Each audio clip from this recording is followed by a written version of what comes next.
On this week's NFV SDN Reality Check, we speak with Sonus on NFV and SDN trends we saw in 2015 and what to expect in 2016, as well as take a look at some of the top news items from the past week across the space.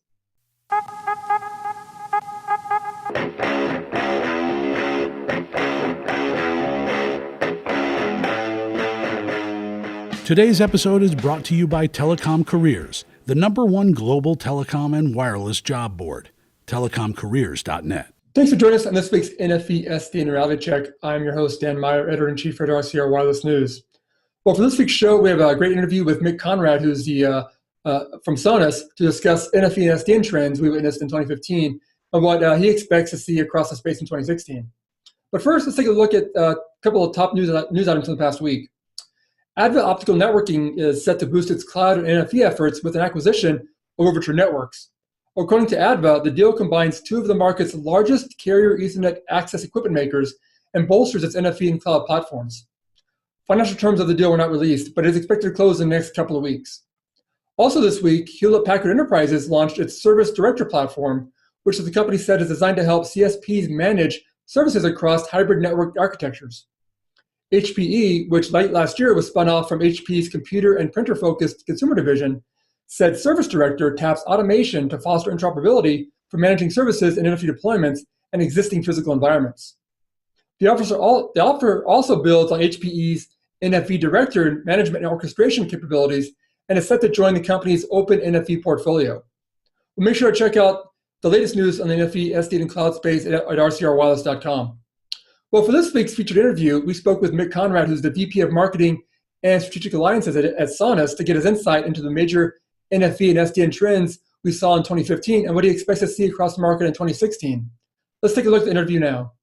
All right, thanks for joining us. Well, today we are joined by Myk Konrad, who's the VP of Marketing and Strategic Alliances at Sonus, to talk a bit about the world of NFV and SDN and kind of where we are today and what we've seen over the past year and maybe what to expect going forward. So, hey, Myk, definitely appreciate you taking the time today. Thanks so much.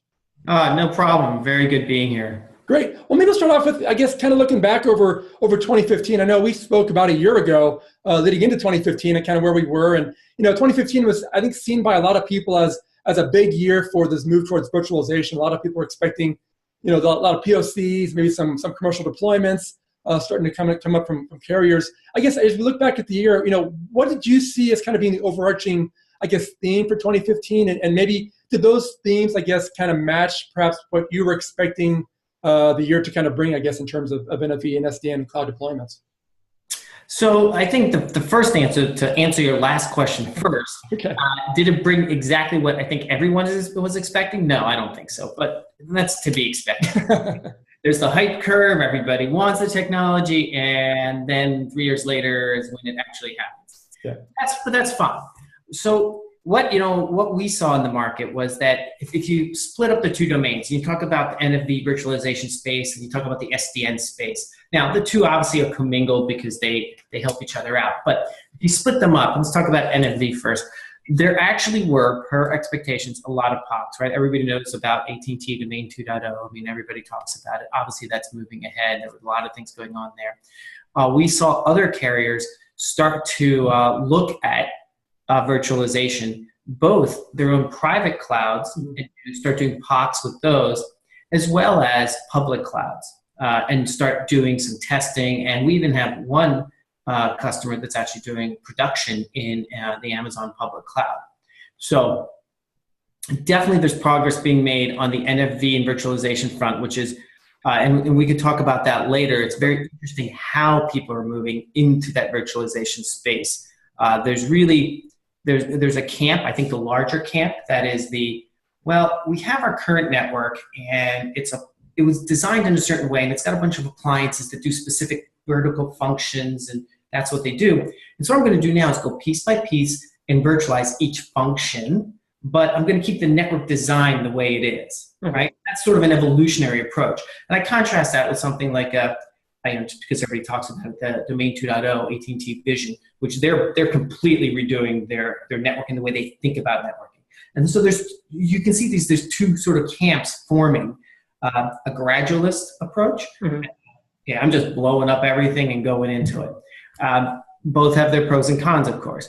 And I think we'll see more of that. And we can talk about what you think for 2016. Now, so that's the NFV virtualization. And then you talk about the SDN space.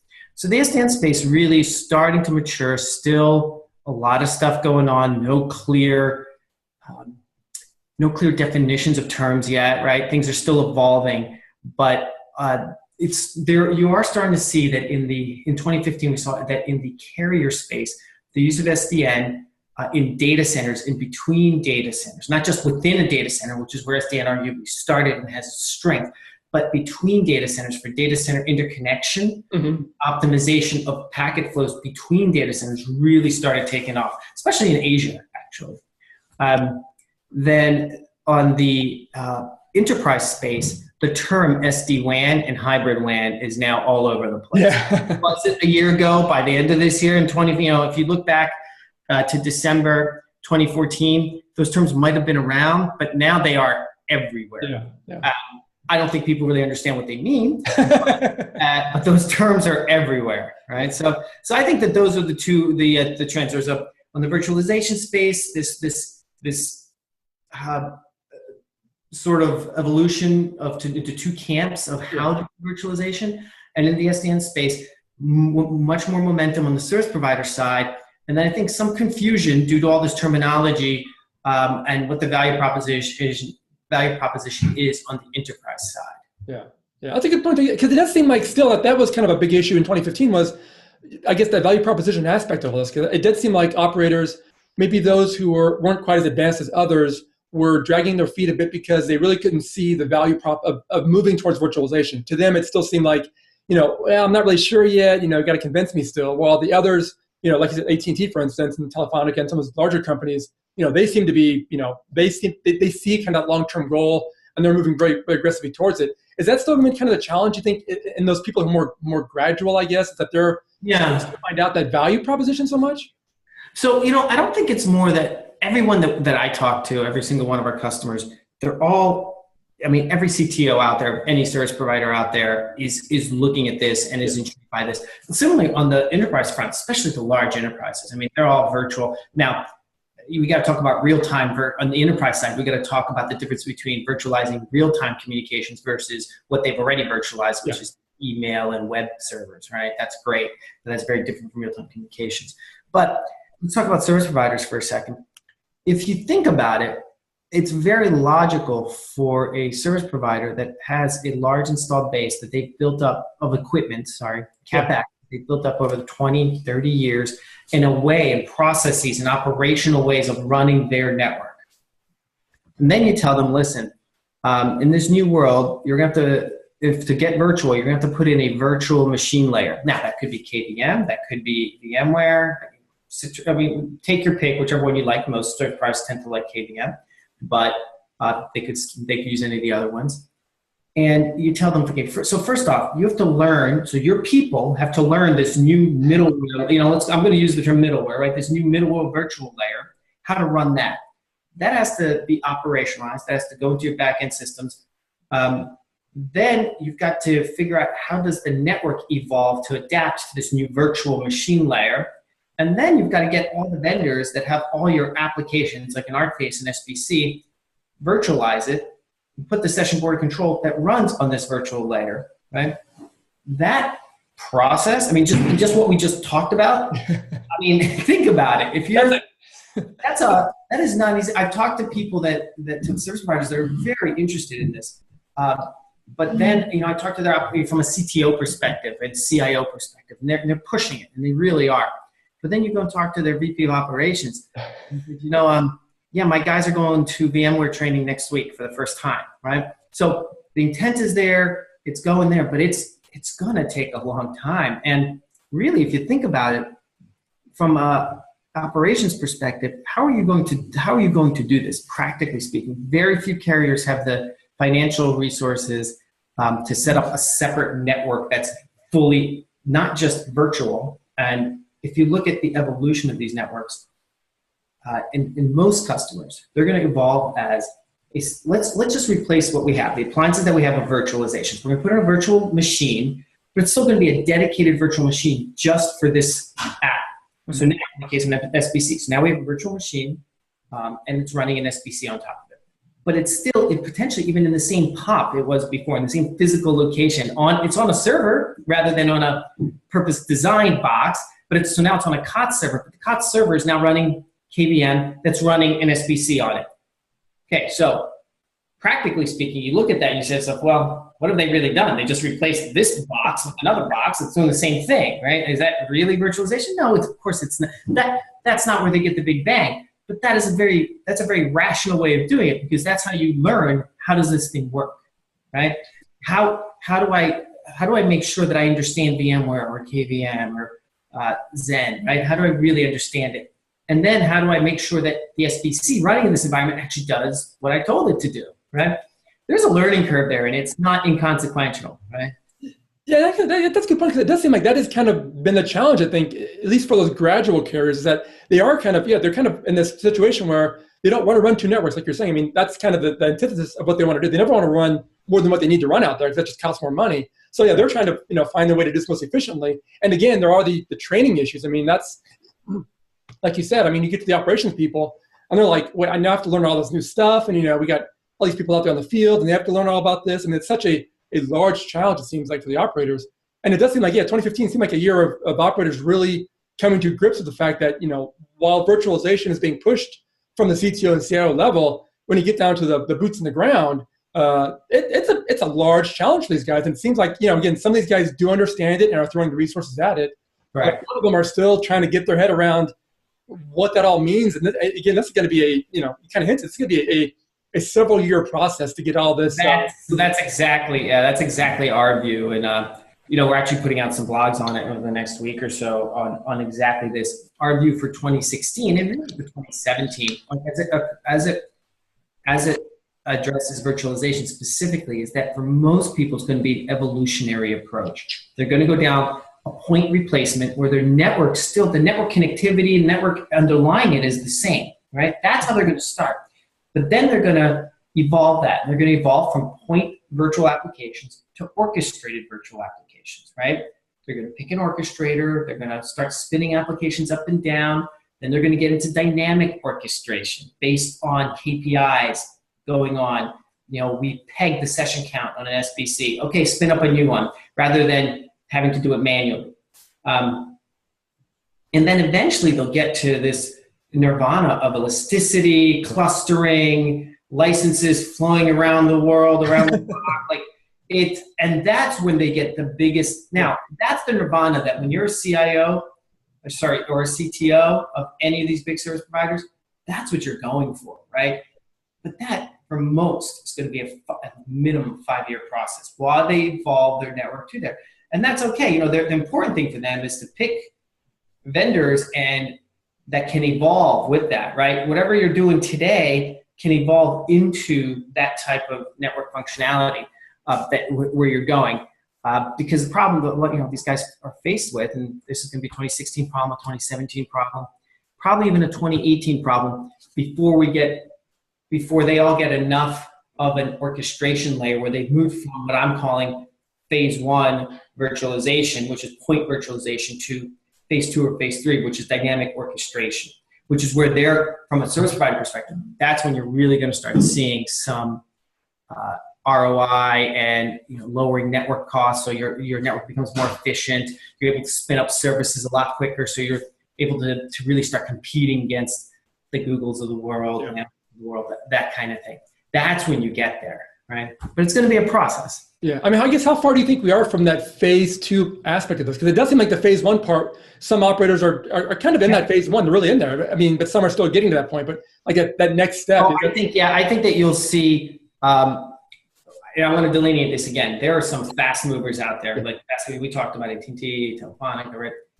They're going to be in production with not a fully elastic, but definitely an orchestrated dynamic network, probably by, at least in parts of their network, by the end of 2016, right? Mm-hmm. It's going to happen. They're just moving very quickly. That's what they want to do. But now, for the vast majority, right, they will be doing POCs of this kind of, I think they will have virtualization in their network, and they will have production applications definitely by the end of 2016. They will have several POPs, geographic, that actually have a virtual SBC or a virtual policy engine, virtual element management system running in production, but really in a network ethos of, okay, we just took what we had and we made it virtual now, right? But that will give them the learning they need. And I think a lot of people will have that running by the end of 2016. Not in the entire network, but let's call it, at least 5% of my network is now virtual. By that definition of virtual. So that's what happened in 2016. I don't think you're going to see anybody really doing even manual orchestration until 2017 in the majority, right? Mm-hmm. You definitely will have the fast adopters, but the majority, you won't really see that until sometime in 2017. Got it. I guess now from the vendor community perspective, it did seem like initially when it came to this move towards virtualization, there were those vendors who came from the data center space who were very well versed in all of this. They were very familiar with this, perhaps not so much how it relates to telecom, but they were at least familiar with the virtualization technologies. And then there were those vendors who are maybe more telecom specific who, this was kind of maybe a little newer to them.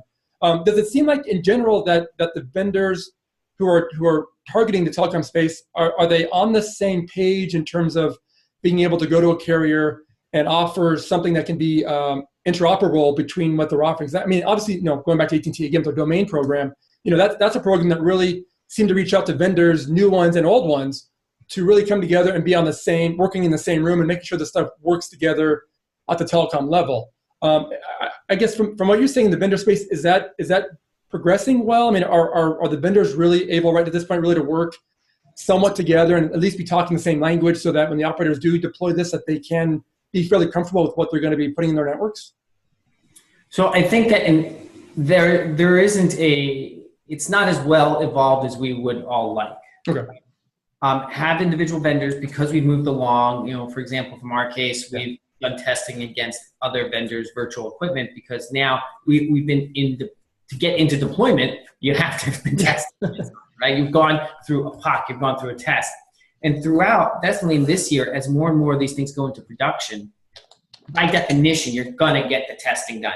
Now, is it because there's some massive testing program run out in New Hampshire where everybody's going there and testing? No.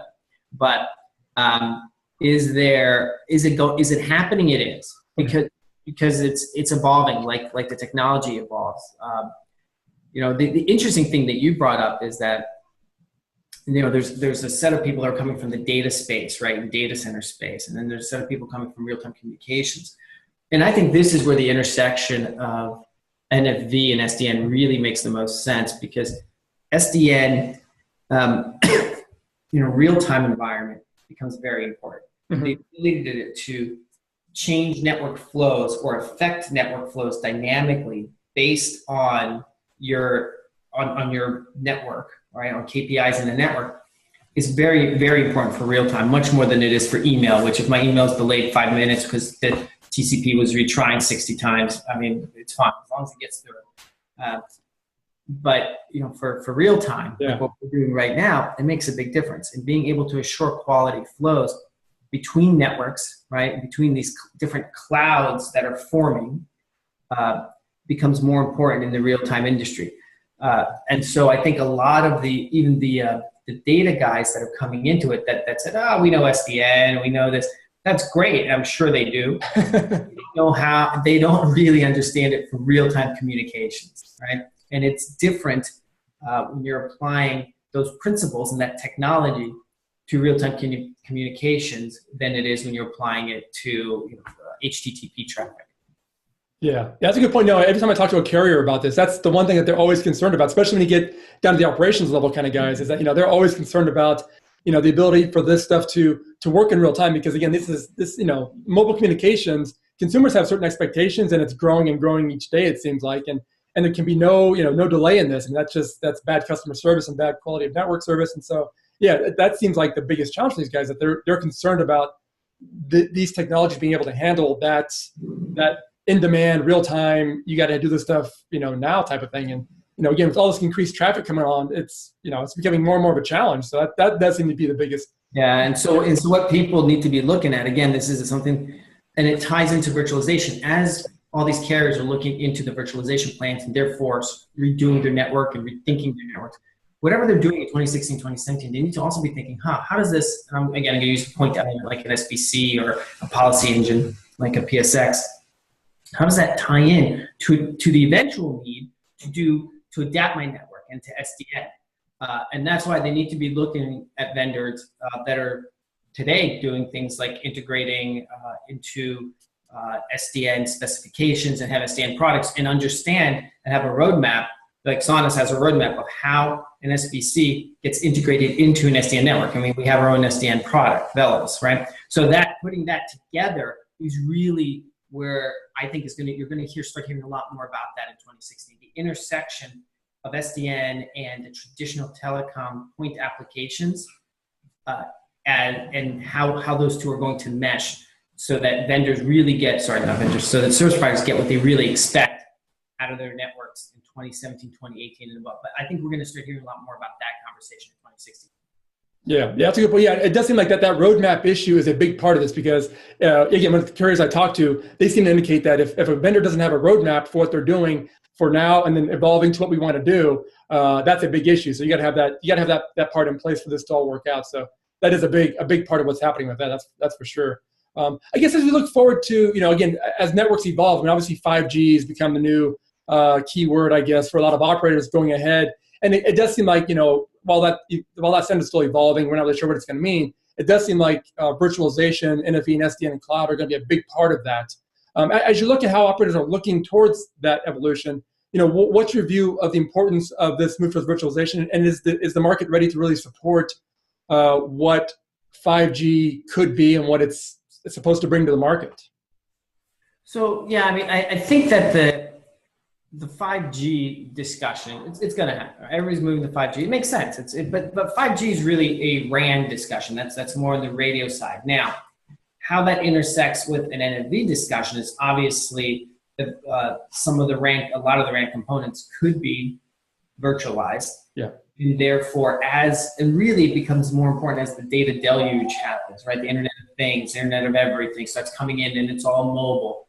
And that's where the intersection of 5G and NFV, there's a little bit of intersection there, but really where there's the biggest play is the intersection of 5G and SDN. Because as these providers, so 5G gives you more bandwidth, great. So it's a bandwidth solution. But you're going to start having more and more things using this bandwidth. Yeah. And so just throwing more and more bandwidth at it, though great and necessary, don't get me wrong, it's not the only solution. You have to optimize the network underneath that. And this is where SDN comes in to make sure that packet flows are being intelligently optimized so that, for example, the real-time voice traffic coming out of your refrigerator is prioritized over I'm at 38 degrees today, right? It's, the house is reporting all sorts of things now. Well, the certain traffic is probably more important. The burglar alarm is more important. The fact that my propane tank needs to get filled. So that's where I think there's going to be a bigger push. Mm-hmm. I think they're necessarily linked. No, I mean, you can go to 5G without SDN or NFV. But I think that the intersection of 5G and SDN, and then when you apply real-time communications to it, that's where there's a lot of value for service providers. NFV will just sort of evolve, and there will be evolved packet cores. All this will be virtualized, and people will use those as they see fit. But I don't think it necessarily. You can do one without the other. I don't think they're necessarily linked. I think people will link them. Yeah. Because it just makes sense. If you're redoing your network and you go in 5G, well, it's a good time to go to a virtual packet core. This makes sense. Yeah. But they don't necessarily have to be linked. Yeah. But you said, though, again, I mean, that SDN component of it, though, does seem like that's going to be such a big part. Because, again, you could throw bandwidth at this and try to support it that way. But there's going to be so much more traffic on the network that you're going to need automation in the background there to really handle, again, being able to handle what's happening back there. I mean, it's going to be, it doesn't seem like that the current networks, their back office systems can handle what's potentially going to be this huge deluge of traffic. And it does seem like you're going to need the SDN layer in there to really to make the most efficient use, I guess, of what 5G will be. Because like what 5G brings to the table. Otherwise, you'll be in there are reasons to go to 5G that aren't just bandwidth reasons, right? Sure. There are some economics reasons. There are RAN specific radio reasons to do it. But really, otherwise, why 4G gave you a lot of bandwidth, and obviously running out of that because we're going 5G, right? So you're going to keep on this treadmill unless you're also at the same time optimizing flows underneath that. Yeah, you're right. And the timing seems about right too. Again, if you're going to move to 5G, again, the time frame for that seems to be that 2020-ish time frame. That's also kind of what we're looking at in terms of virtualization out there. So it does make sense if you're going to make this big investment, throw some software out there as well to kind of make it all really an efficient network going forward. So that seems like the best move going forward. So should be interesting. So I guess maybe a last question before we let you go on this. I know we've gone for a while here, but as we look towards 2016, what do you see as maybe the big trends, the big themes in terms of NFV and SDN? I know we kind of talked a bit about already some of those bigger operators really pushing this coming this year. So I think in NFV you'll see more people going down this the point solution, where you're really going to start seeing a lot of people saying, "Hey, I'm virtualized, right? My network at least has 5%, 10% of my network. I replaced my SBC, I replaced my class engine. It's virtual now." And start hearing about people moving into production for orchestration, potentially manual in the beginning. So that definitely, you will be hearing that from everybody. Mm-hmm. This is how we're doing it. And then on the SDN side, this whole data center interconnect is going to get mature in 2016. Not just in Asia Pac, or the Asia region, where it's very popular now. I think it's going to spread. You're going to see it very popular in EMEA. Mm-hmm. A lot of the service providers there are going to start using SDN to optimize data flows between data centers. And then I think that might not happen necessarily as popularly next year in America. I think North America, that'll probably happen in 2017. But I think you'll really start hearing about data center optimization and interconnect from both service providers and traditional data center players like an Equinix. And then on the enterprise side of SDN, what I'm hoping, I don't know if I can predict, I'm hoping that the terms SD-WAN and hybrid WAN actually get defined in the industry. When I say to you hybrid WAN, you know in your head exactly what I know what I'm talking about, right? It's the same picture that pops into everyone's head. Because right now, those words evoke different pictures in different people's heads, and it's very hard to have conversations on the enterprise side about SDN. So I hope that clarifies. Well, thanks for joining us on this week's NFV SDN Reality Check.